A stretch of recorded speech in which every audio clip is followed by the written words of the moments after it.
The annual Thompson Family Beach Week had always been tense, but this year, Diana Thompson crossed a line I couldn't ignore. As I watched my children, Lily and Jack, ages 10 and 8, trying to make their sleeping bags comfortable in the backseat of our SUV, I felt something inside me finally snap. "Mom, why can't we sleep inside like Cooper and Madison?" Lily asked, referring to her step-cousins who were currently settling into their luxurious ocean view rooms. I gripped the car door until my knuckles turned white, remembering Diana's words from an hour ago. Second marriage children don't count as real Thompson heirs. They can sleep in the car or go home. Your choice, Amanda. My husband Thomas was inside, supposedly confronting his mother about this latest cruelty, but I knew how these confrontations usually ended. Diana would cry about respecting family traditions, Thomas would cave, and nothing would change. 15 years of marriage had taught me that pattern all too well. "Just for tonight, sweetie," I promised Lily that my blood was boiling. "Things will be different tomorrow." Jack looked up from his Nintendo Switch, his small face serious. "Is it because Grandma Diana hates us?" My heart shattered. "No, baby, she's set in her ways." What I didn't say was that Diana had never forgiven Thomas for marrying me after his first wife Kate's death. In Diana's eyes, I was the interloper who'd stolen her precious son, and my children were living proof of what she considered Thomas's betrayal of Kate's memory. Never mind that Kate had been my friend too, that she'd made Thomas promise to find happiness again before she passed. Never mind that I'd loved and raised Cooper, Kate's son, as my own for the past 15 years. To Diana, we were perpetual outsiders. I tucked the kids in as best I could, making sure they had their pillows and stuffed animals. "Try to get some sleep. I need to go talk to Daddy about something important." As I walked toward the sprawling beach house, the legendary Thompson family property that had been the site of countless summers and holidays, I pulled out the envelope I'd been carrying for months. Inside was a truth that would shake Diana's perfectly curated world to its foundations. I found Thomas in the kitchen, his face drawn. "Mom won't budge," he said before I could speak. "She says it's her house and her rules." "Is it, though?" I placed the envelope on the granite countertop. "Because I have something interesting here that suggests otherwise." Thomas frowned. "What do you mean? Remember last month when we were helping clear out your father's old law office? I found something fascinating in his private files." I pulled out the documents, something about the real ownership of this beach house. "Amanda," Thomas started, but I cut him off. "Did you know your father never actually transferred the property to your mother? In fact, according to these papers, he left it in trust for all his grandchildren, specifically stating that any children from subsequent marriages would have equal rights." The color drained from Thomas's face. "What?" "Your father must have known how Diana would behave after he was gone. He made sure to protect any future grandchildren from exactly this kind of discrimination." I spread the papers across the counter. "The house legally belongs to Cooper, Lily, and Jack in equal shares. Diana's just been managing it as trustee, a position she's clearly abusing. Does she know about this?" "Not yet." I gathered the papers back into the envelope. "But she's about to." We found Diana in the formal living room, holding court with Thomas's sister Patricia and her husband. The room still had the same nautical-themed decor I remember from my first visit 15 years ago. Everything perfectly preserved like a museum to the Thompson family's supposed superiority. "Mother," Thomas's voice was firmer than usual. "We need to talk about the sleeping arrangements." Diana waved her hand dismissively. "I've already explained my position. This house has been in the Thompson family for generations. I won't have it overrun by your legal co-owners." I interrupted, pulling out the trust documents. Diana's perfectly plucked eyebrows drew together. "What are you talking about?"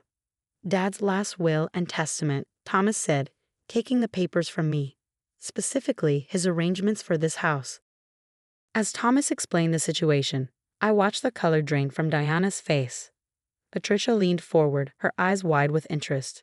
She'd never approved of her mother's treatment of my children either. "This is ridiculous," Diana sputtered. "Harold would never." "But he did," I cut in. "He made sure all his grandchildren would be treated equally. Maybe he knew something about how things would play out after he was gone." Diana snatched the papers, her hands shaking as she read. "This can't be legal." "It's completely legal," Thomas said, Dad made sure of that. Which means you've been managing this property on behalf of all your grandchildren, including Lily and Jack. Making them sleep in the car isn't just cruel. It's a violation of your duties as trustee. The silence in the room was deafening. Patricia stood up, smoothing her designer pants. I'm going to help the children move their things to proper rooms, she announced. They can take the blue suite. It has an adjoining room perfect for cousins. Diana's face had gone from pale to red. You can't just. Actually, we can, I said quietly. But that's not all we found in Harold's papers. Thomas looked at me sharply. This part you didn't know about yet. There's a clause about trustee misconduct, I continued. If any trustee shows persistent bias or discrimination against any of the beneficiaries, they can be removed and replaced by majority vote of the adult beneficiary's parents. You wouldn't dare, Diana whispered. I thought about my children trying to sleep in our car, about years of snide comments and deliberate exclusion, about the pain in Jack's eyes when he asked if his grandmother hated them. Try me, I said. Now I'm going to get my children and bring them into their house. Tomorrow we can discuss how things are going to change around here. As I walked out to the car, I heard Diana's voice rising in protest. But for once I didn't care. The tables had finally turned, and it was time for the Thompson family beach house to live up to Harold's vision, a place where all his grandchildren could feel at home. I opened the car door, where Lily and Jack were still awake, their faces illuminated by the soft glow of Jack's game console.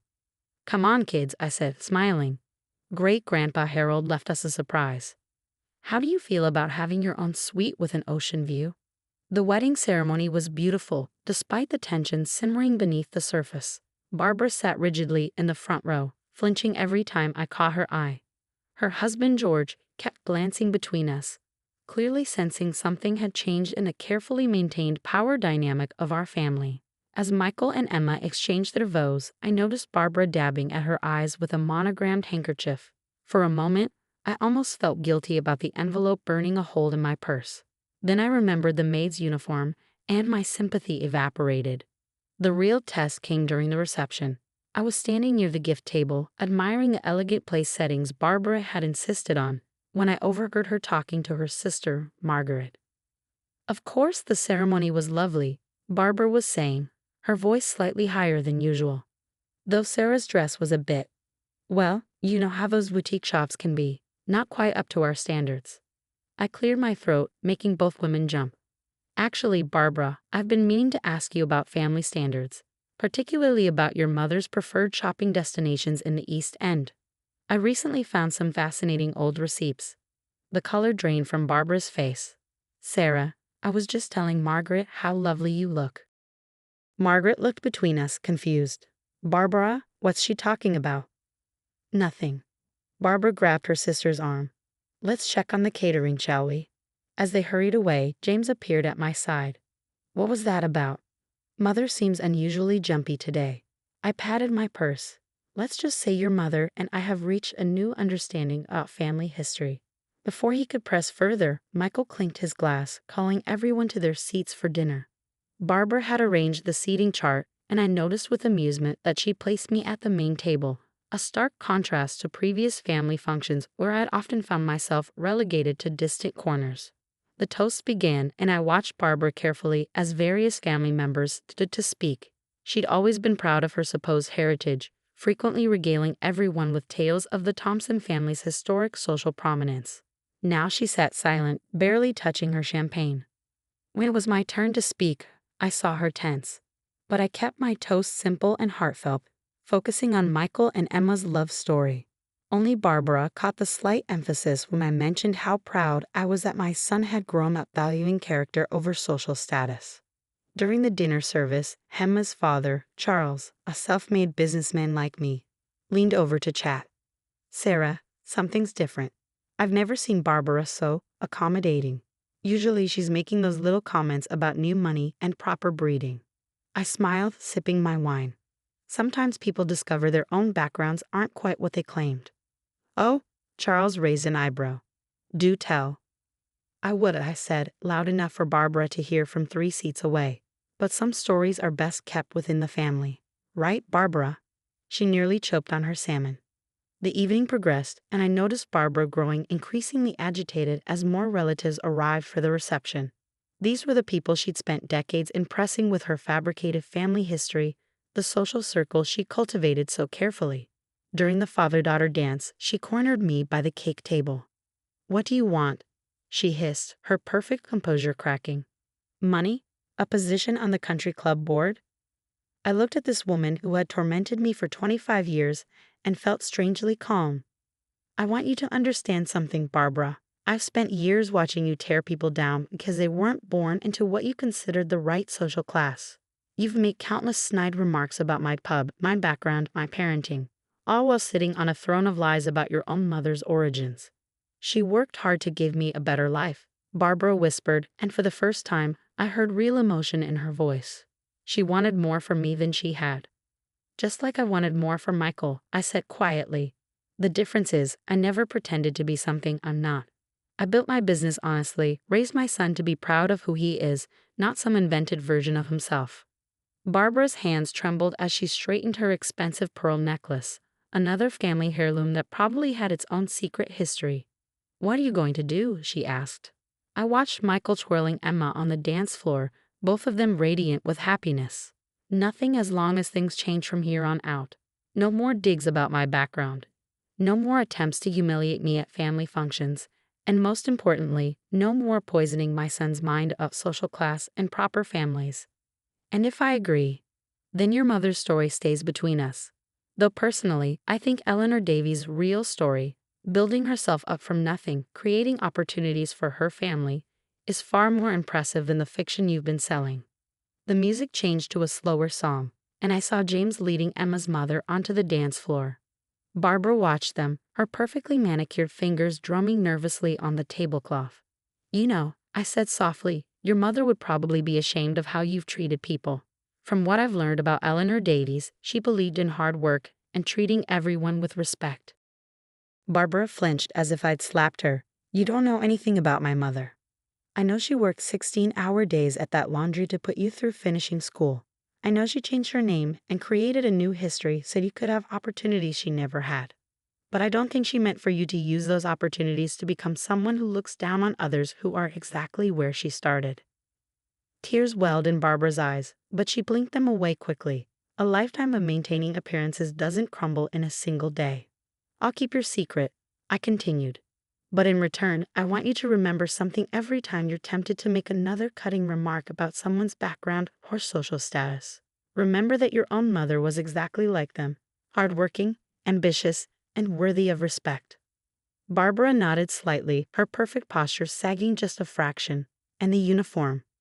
Consider it forgotten, as long as you remember our new understanding." She straightened her shoulders, years of social training taking over. "Well then, I suppose we should rejoin the party. People will talk if we're absent too long."